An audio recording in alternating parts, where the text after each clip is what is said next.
మనం బంగారం షాప్లో ఉన్నాం. నమస్తే అండి. నమస్తే అండి. బాగున్నారా? బాగున్నాం మేడం. ఎలా ఉంది షాప్ వర్కింగ్? ఓకే, పర్లేదు మేడం. ఇప్పుడే కదా ఫెస్టివల్ టైంలోనే ఆభరణాలు అనేవి కొనేటి. అవునండి, అదే పనిలో ఉన్నాం. ఓకే, చెప్పండి. నవంబర్ 30న ఎలక్షన్స్ ఉన్నాయి. బీజేపీ, బీఆర్ఎస్, కాంగ్రెస్ కూడా రెండు కూడా పోటీ పడుతున్నాయి. ఏది గెలిచే అవకాశం ఉంది ఇక్కడ? బీఆర్ఎస్ గెలిచే అవకాశం ఉంది. ఎందుకు? ఈ డివిజన్లో ఏమేమి అభివృద్ధి చేశారు? డివిజన్ అని కాదు కానీ మొత్తం రాష్ట్ర వ్యాప్తంగా చూసుకుంటే బీఆర్ఎస్ అభివృద్ధి చేసింది. గత 60 ఏళ్ళ క్రితం చూడని అభివృద్ధి ఇప్పుడు చూసినాం. ఇప్పుడు చూడొచ్చు, దళిత బంధు కావచ్చు, రైతు బంధు కావచ్చు, ఇలా ఎన్నో చేస్తున్నారు. ఇప్పుడు కొత్తగా కేసీఆర్ మేనిఫెస్టో కూడా విడుదల చేశారు. దీనిపై మీ అభిప్రాయం? ఓకే, అందరికీ ఆమోదయోగ్యంగానే ఉన్నది. ఇంట్లోనైనా లబ్ధి పొందారా? నేను రైతు బంధు లబ్ధి పొందాను. ఎంత వచ్చింది? అంటే సుమారు నాకు 10 ఎకరాలకు వస్తుంది. 6 నెలలకు ఒకసారా? 6 మంత్స్కి ఒకసారి. కన్ఫర్మ్ అకౌంట్లో పడుతున్నాయా 6 మంత్స్ కాగానే? కన్ఫర్మ్ పడుతున్నాయి. ఈసారి మరి మీరు ఎవరికి మద్దతు ఇవ్వబోతున్నారు? నేను బీఆర్ఎస్కే ఖచ్చితంగా. తెలంగాణకు రాకముందుకు ఏ విధంగా ఉంది, తెలంగాణ వచ్చినాక ఏ విధంగా ఉంది? తెలంగాణ వచ్చిన తర్వాత పల్లె గ్రామాలన్నీ సస్యశ్యామలమైనాయి. బీడు భూములన్నీ ప్రతి ఒక్క గ్రామం మంచి పంట పండి రైతులకు అనుకూలంగా ఉన్నది ఈ నీళ్ళ ద్వారా. ఈ కరెంటు విషయంలో కూడా కరెంటు అసలు ఉండకపోయేది. కరెంటు ఇన్వర్టర్ పెట్టుకొని జనరేటర్ పెట్టుకొని ఆ స్మెల్ భరించలేక ఇబ్బంది పడేది. ఇప్పుడు ఆ సౌకర్యాలన్నీ కేసీఆర్ వల్లనే సాధ్యమైనాయి. మనం ఇప్పుడు బీట్ బజార్లోని భద్రకాళి డ్రై ఫ్రూట్స్ షాప్లో ఉన్నాం. నమస్తే అండి. నమస్కారం మేడం. పేరు? పాండే. ఎలా ఉంది షాప్? ఎలా నడుస్తుంది? పర్వాలేదండి. ఫెస్టివల్లో ఎలా ఉంటుంది మరి? సీజన్లో మంచిగానే ఉంటుందండి. నవరాత్రులు కదా, ఎలా ఉంది మరి? ఓకే, పర్వాలేదు. కానీ ఇప్పుడు కొంచెం ఈ మార్కెట్ డల్లే ఉన్నదండి. ఎందుకంటే కొత్త మార్కెట్ అటు పోయినాక ఈ మన అన్ని షాప్స్ వచ్చాయి. అలానే ఈ నియోజకవర్గంలో అభివృద్ధి ఎలా ఉందండి? పర్వాలేదు, మంచిగా ఉన్నదండి. వరంగల్లో నవంబర్ 30న ఎలక్షన్స్ ఉన్నాయి. బీఆర్ఎస్, బీజేపీ, కాంగ్రెస్ ఈ మూడింటి మధ్య జరుగుతుంది. ఈ మూడిట్లో ఏది గెలిచే అవకాశం ఎక్కువ ఉంది? బీఆర్ఎస్ వచ్చేది ఉన్నదండి.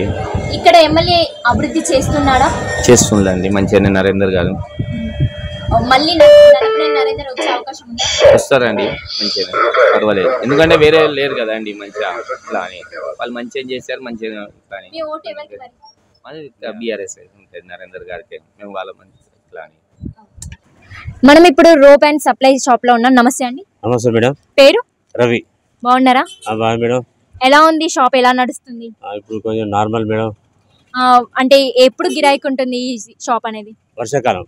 వర్షాకాలంలో ఉంటుంది. ఓకేనండి, చెప్పండి. నవంబర్ 30న ఎన్నికలు ఉన్నాయి. బీజేపీ, బీఆర్ఎస్, కాంగ్రెస్ కూడా మూడు కూడా పోటాపోటీనా జరుగుతున్నాయి. ఇక్కడ మీకు ఎవరు అభివృద్ధి చేశారు? మీ మద్దతు ఎవరికి ఇవ్వడం జరుగుతుంది? బీఆర్ఎస్, నరేందర్. ఎందుకండి? ఎందుకంటే ఇప్పుడు అధికారం పార్టీ కదండి. ఆ పార్టీకి మనం ఓటేస్తేనే ఇప్పుడు ఇంకా రాబోయే అన్ని పనులు పూర్తయితాయి. మీరు ఇప్పటి వరకు ఏమైనా లబ్ధి పొందారా? లబ్ధి అంటే ఇక మా ఇంట్లో మా అమ్మకి వస్తుంది పింఛని. బాగానే ఉంది.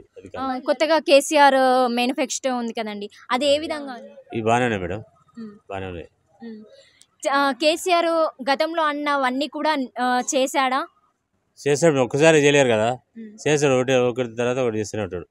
చేస్తారు. ఇప్పుడు మళ్ళీ కేసీఆర్ని గెలిపించే అవకాశం ఉందా, లేదా పైన కూడా బీజేపీ, కాంగ్రెస్ వచ్చే అవకాశం ఉందా? కేసీఆర్ని గెలిపేయాలి మేడం. కేసీఆర్ని గెలిపిస్తేనే ఇప్పుడు మన జరిగే పనులు మొత్తం పూర్తయింది. బాగానే ఉంటుంది. కేసీఆర్ని గెలిపేయాలి అందరూ.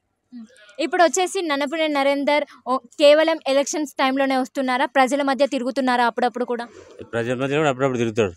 ప్రజల మధ్య తిరుగుతాడు. ఇప్పుడు ఎలక్షన్లు కూడా తిరుగుతాడు. బాగానే చేస్తాడు. దాన్ని మన పని కావాలంటే కూడా పని చేస్తారు. ప్రజల సమస్యలను మొన్న రీసెంట్గా చూసుకుంటే ఇక్కడ వరదలు వచ్చాయి. ఆ వరదల టైంలో మనకి ఏమైనా సహాయ సహకారాలు అందించారా లేదా? అందించారు మేడం. గుండు సూరాన్ని కూడా అందించింది. గుండు సూరాన్ని మేయర్ అనేది అందించింది. నరేంద్ర ఎమ్మెల్యే కూడా అందించింది. బాగానే చేసింది వర్క్. ఇంకా ఎటువంటి ఇక్కడ అభివృద్ధి చేస్తే, ఒకవేళ వేరే మార్పు కోసం చూసుకుంటే బీజేపీ, కాంగ్రెస్ కూడా ఏదైనా అభివృద్ధి చేస్తారని మీరు ఆశిస్తున్నారు ఇక్కడ? ఇక ఇంతకుముందు అంటే కాంగ్రెస్ వచ్చింది, ఏం చేయలేదు మేడం. బీజేపీ అంటే ఇక్కడ ఏం లేదు. ఎక్కువ అధికారం party Telangana KCR, BRS party. ఈ నియోజకవర్గంలో గెలిచేది ఏదనుకుంటున్నారు? నరేందర్ గెలుస్తాడు. Thank you.